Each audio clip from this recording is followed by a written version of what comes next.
Welcome to the Caddo Convos, the podcast that explores the vibrant community of businesses thriving in Caddo Office Reimagined. We're here to shine a light on the incredible entrepreneurs and professionals who make the most of our private offices, co-working spaces, and day office rentals in the Dallas-Fort Worth suburbs. Join us as we share their stories, celebrate their successes, and dive into the benefits of working in a space that's close to home but offers so much more than working from home. Let's get started with today's conversation.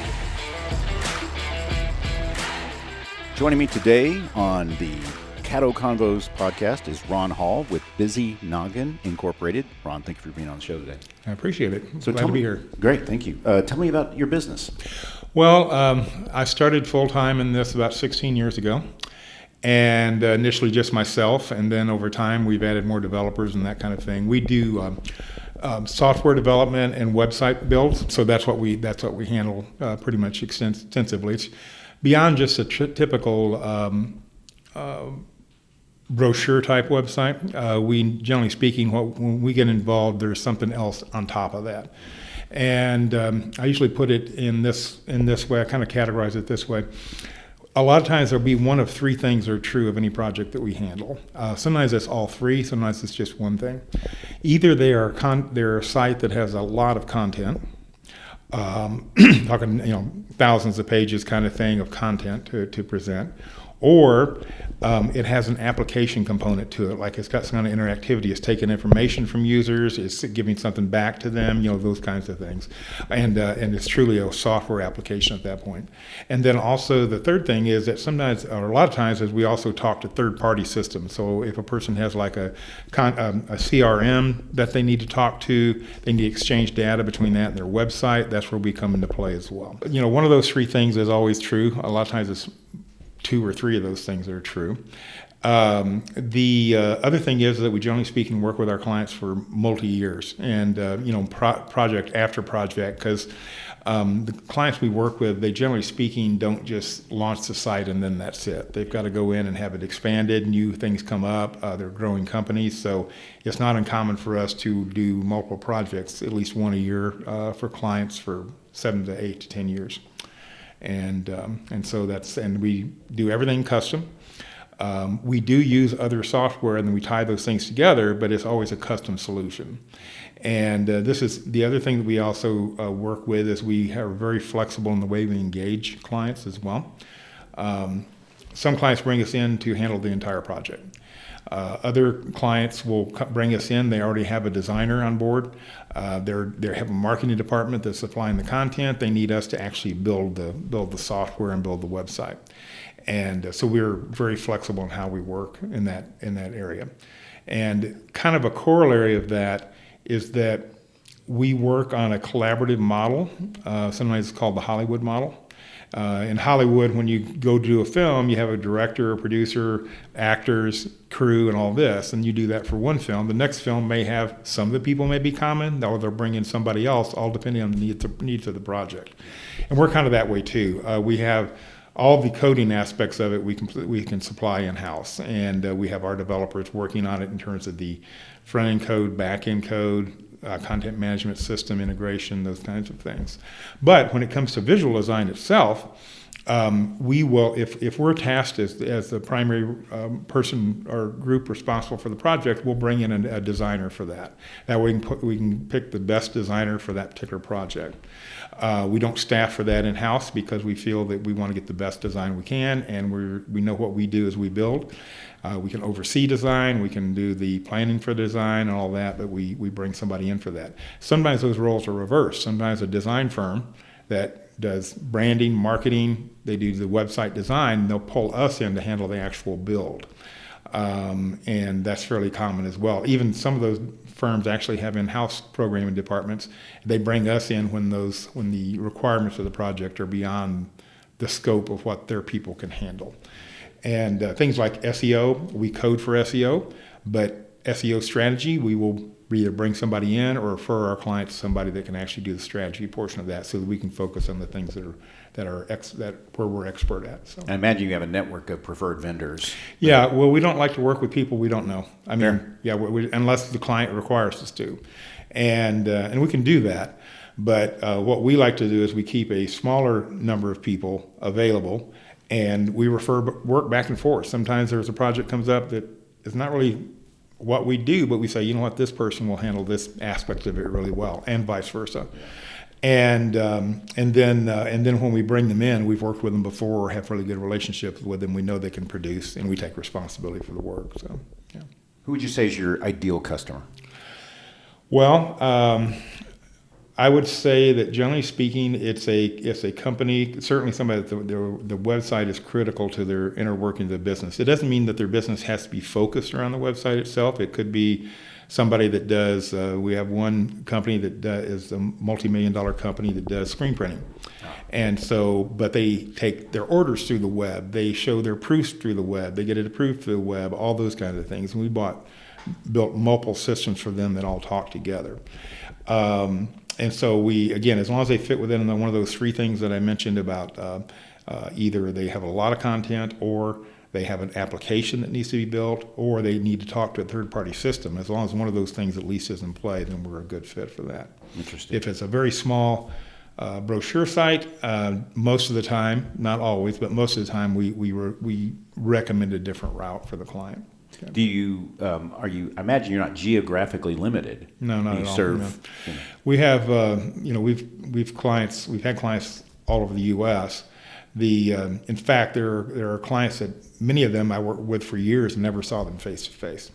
And that's because we connected through what a need was, started doing work for them. We meet, we have a lot of trust built and everything else, but we don't necessarily ever have to go on site to visit them. Sometimes we do, just depends on what's necessary. We're sitting here at the Flower Mound, Caddo Office Reimagined location. Why did you choose Caddo as part of your Well, solution? I had a unique need at the time. During COVID, I decided to close down the office that we had here in Grapevine. And it's simply because we weren't there enough. And we really don't require it. We were distributed before, and we're distributed now. I have another guy who is in Keller that's an excellent expert programmer. Between he and I, we can actually program or build anything that we have, but we have other people that work with us and for us, some directly and some as we pull in as needed, simply because there's only so many hours in a day. Sure.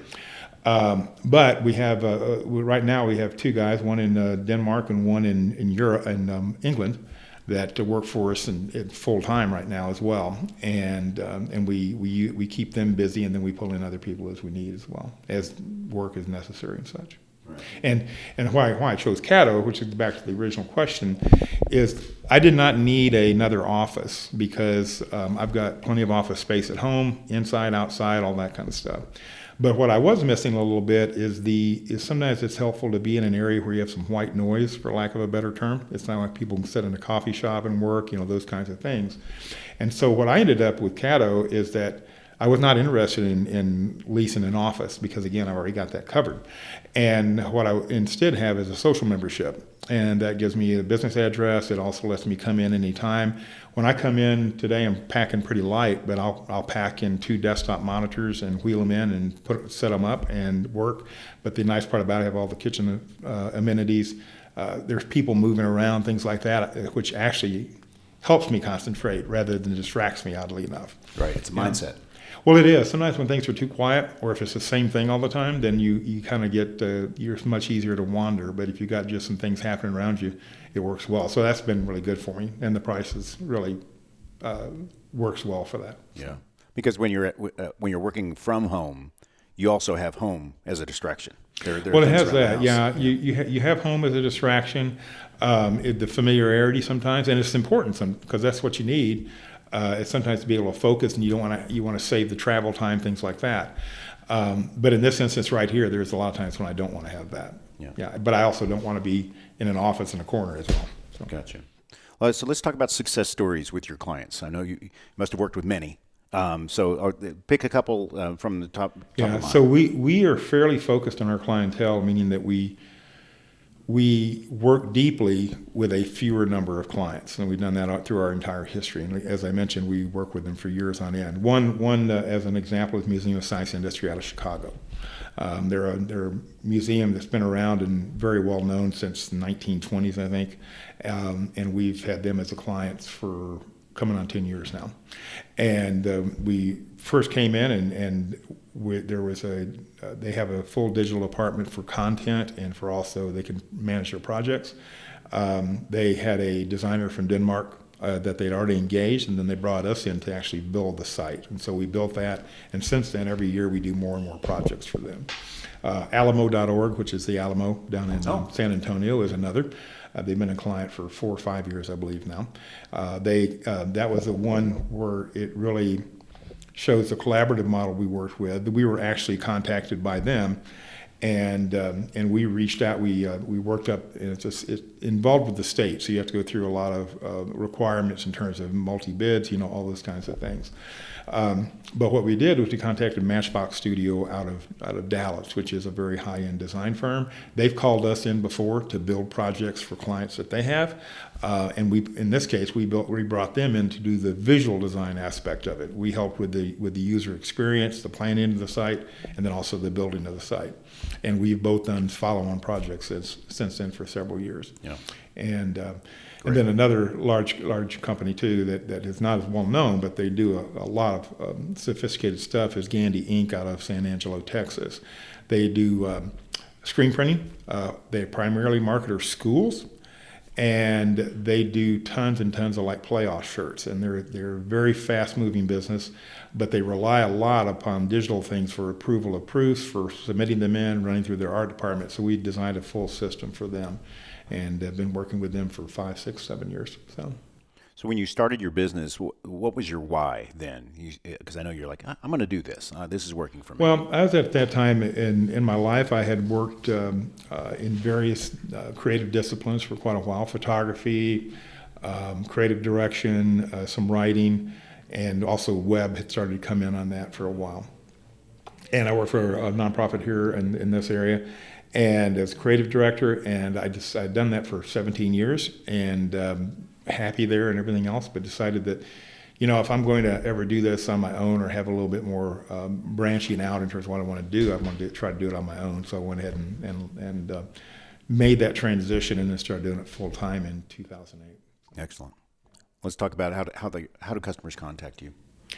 Well, that's always a bit of a mystery. I think that's one of the weakest part of our business is we're better at, we are excellent at performing the work and working with the clients, but we also don't do a lot of promotion for the most part. That's going to change here in another year or so. How they do find us, though, is sometimes I've heard us speak at conferences. Other times they have been referred by someone else. Matchbox is one early on that we started doing some work for one example was a client they had had for several years, and she was wanting to rework their site, but he could tell it was going to be something that's going to be a little more massive in terms of the build. So he called me up, and we worked together on it. And then for 10 years after that, they continued to do the design work for that client. We did the website work, and that's when that client got bought out. The primary person we were dealing with at the first business went on to somewhere else, and then we're getting ready to do the site on that new company. And that's happened multiple times too, where somebody gets bought out and then they start, hey, you really need to have these people come in and do our work. So yeah, your business sounds like a business that truly benefits from relationships and referrals. It does a lot because there's a lot of trust involved. And people talk about that a lot, and the thing is that it really comes to fruition once you start working with somebody. So as some examples, is what we found is that as we work with a client, about year 3 or somewhere beyond there, they start pulling us in on other things, like either they have a new product launch, and so sometimes we'll speak into things that are actually outside of our wheelhouse simply because they trust us and they want to get ideas from us in terms of how they work on the web. I've even had instances where they were getting ready to hire for their team internally, and they had us on the interview team. Just simply because they trusted us in terms of being able to see things in people that were interviewing for a position that would kind of overlap with what we're doing. So closing thoughts on your business, your industry, and what customers should know about you? Obviously, you based a lot on trust. Well, one of the first things that we do is we always encourage people that when they have a need or an idea, just give us a call. It doesn't cost anything to talk. We always require a kind of a initial call to kind of vet and see, is there even a possibility for a fit? Because to us, it's very important to us because as we own what we do, and we invest a lot of ourselves in it, even though we are getting paid for it, certainly, but it's important to us that it's be done right. And we also want to make sure that the fit is there, and also that the person really needs us and our level of expertise. That's not always the case. I had one just recently. They came in and they were referred to us by a consultant, and thought they needed to have a time tracking app built in order to track their employees when they're on site and things like that. And so in the midst of the initial call, we said, we think that probably we could build it, no problem whatsoever. It's custom software and all the rest, but we really doubted that there was a full custom solution was the way to go. That can get expensive, and when it's needed, it's worth it, every penny of it. But you have to factor in not only the initial cost, but also what it costs to maintain it and how to expand it. And that's what we do, and we love doing it. But instead, what we did was we engaged them in a discovery and strategy project. So what we did was you first went in and said, let's look at your needs and see what's out there already. And then we'll come back, and either there'll be something off the shelf that'll work that you haven't been able to identify yet, or there'll be solutions that are almost there, but maybe we come in and do some additional custom programming to utilize that service. Or third, it may be a full custom solution. We thought that probably the third was the least likely, even though it was the one that most fit our wheelhouse. And so we ended up with that, and we'll end up with, I believe, probably an off the shelf that can be customized. Is what it'll end up with on that. And I had that happen another time as well, where a client came to us. They were concerned about a developer that was telling them certain things about their site that didn't seem quite right in terms of performance, and so they engaged us to do an audit on their site. And a lot of times that's what we'll do. We'll come in, we'll look at it, we'll give our best assessment of what the state of the solution is at that time and where it can be improved. We always try to say, look at when it was built, because sometimes they say, well, it was built okay for that time, but there's better ways to approach it. This is what you might want to do. And in this case, it was one of the rare instances where we said, in this case, you need to burn it to the ground, and we need to go from scratch. Now, the solution that they had that was built upon was actually a very good solution, but it's poorly implemented. And over time, it had become very unmanageable because of the way it was added onto. So we said, no, if you want to stay on that same system, that'd be very fine. But if not, there are other systems that can do it, and there's other developers that can do it. So what we did for them, and this was a very large project, it was about 26 magazine sites that were all under one umbrella. And I said, why don't we go do a discovery and strategy project with some initial conceptual design, very lightweight design. And we'll go in, we'll assess your current systems, what they need to talk to, all the kind of due diligence that you need, because right now, nobody can price this thing well. So we went in and did that, and I said, then we'll do two things. Number one, we'll give you a price for what it takes for us to build it. And number two, we'll help identify other developers that might be a fit for you, and we'll vet those as well. As that project continued, there were some things that came up that we felt that there was not going to be a best fit client to us relationship. And so we dropped out of the running, but we continued on and narrowed it down to a couple of different solutions there. And said vetted those developers, put them in front of their leadership, and then they came down to one. Now, that is probably one case study that's kind of interesting. That when we were vetting the developers, we said that probably we had in our head that if it was less than $250,000 they came up with, or over $500,000, they probably didn't understand the project well. And when we narrowed it down, we put together a 25-page brief that had all the information which systems needed to go, and then they could go ahead and come up with a proposal. Given the same information, also with the ability to ask us more questions and stuff about the systems, the difference in the prices, one was at $375,000, which is right there. The other was at $1.2 million.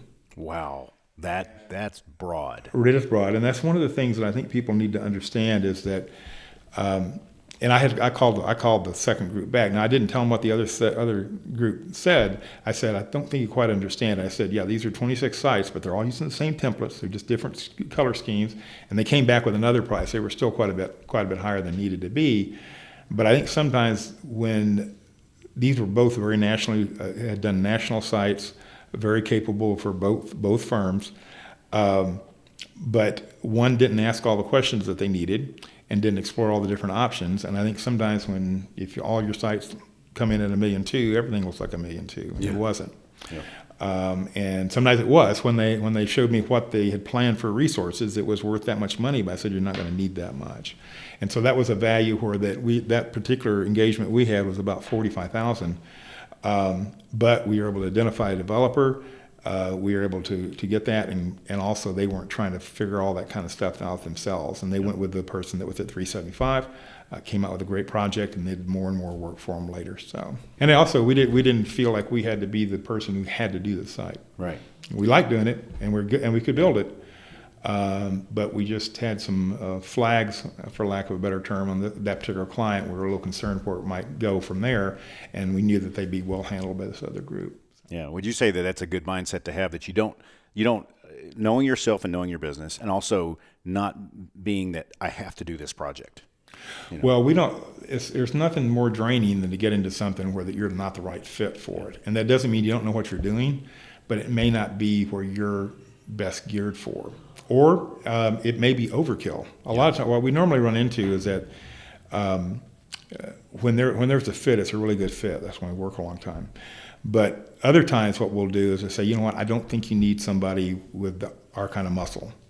I think it's overkill. Yeah. And I think there may be a better route to handle that, and we'll refer to them whoever, and we're very open-handed with that kind of thing. Because we ultimately want people to get the best solution, and it's going to be best for them, and then they'll tell somebody else, right. Or they're going to need something more later on, and they'll come back to us. It's very much the way it comes around goes around. You know? A little bit, yeah. Yeah, we really do care that we do people, treat people right, those kind of things, and we think that it pays a lot of dividends in the long term. So I agree. Well, I appreciate you joining us on the Caddo Convos today, Ron. Okay, great.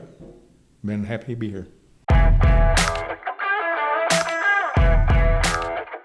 Thank you for joining us today on the Caddo Convos podcast. A huge shout out to our incredible network of members for making our community vibrant and supportive. If you're looking to boost your productivity and reduce the isolation of working from home, consider joining us at Caddo Office Reimagined. Our spaces are designed to meet your evolving needs, support remote work, and foster a sense of community that's hard to find at home. Whether you're a startup aiming for growth, a freelancer seeking a professional setting, or a company looking to optimize resources, Caddo offers a perfect blend of flexibility and innovation. By joining us, you'll be a part of a dynamic business ecosystem that helps you thrive. For more information, visit caddooffices.com. Thanks for listening, and we'll see you next time on Caddo Convos.